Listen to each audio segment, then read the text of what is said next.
yalionyeshwa maono, mnyama wa nne aliyetisha, pembe ndogo kutawala dunia, alama ya mnyama kutangazwa, nguvu zake nyingi, ni wakati wa mwisho, aweka sheria kupinga neno la Mungu.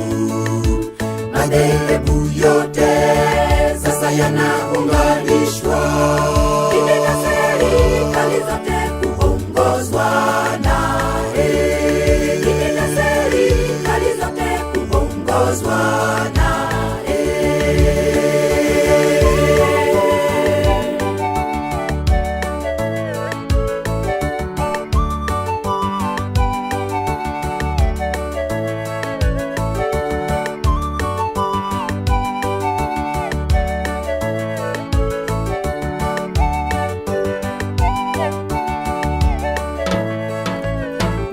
Mpole kama mwana-kondoo, ajabu ananena kama nyoka, kufanya vita na watakatifu, kufanya wote wamsujudie. Hakuna kuuza, hakuna kununua, uchumi wa nchi utakuwa chini yake, serikali zote kutii sanamu yake, dunia yote kumsujudia mnyama huyo, dunia yote kumsujudia mnyama huyo.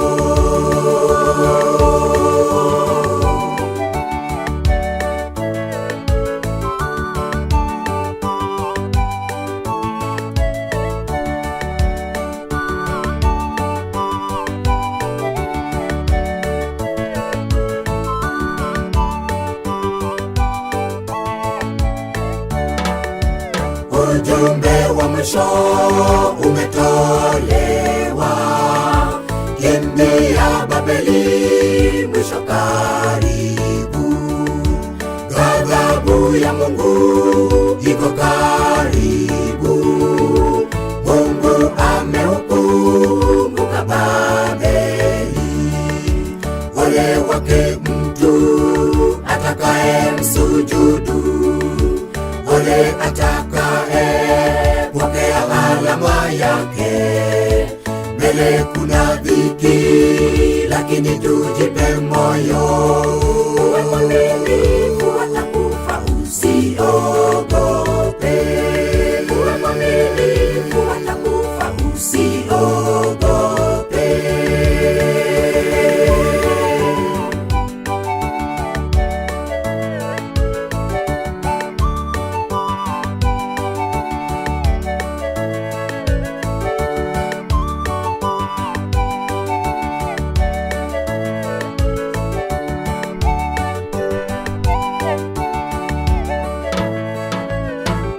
Imeandikwa, Baba ndiye mpinga Kristo, kiti chake dhehebu hilo, miaka mingi iliyopita, iliwaua wenye haki. wakati wetu, Jumapili itatangazwa, dhehebu hilo itaua. ewe rafiki, Jiandae moyo wako, mbele yetu na kifo. imeandikwa, Baba ndiye mpinga Kristo, kiti chake cha shetani, dhehebu hilo miaka mingi iliyopita, iliwaua wenye haki. wakati wetu, Jumapili itatangazwa, dhehebu hilo itaua. ewe rafiki, Jiandae moyo wako.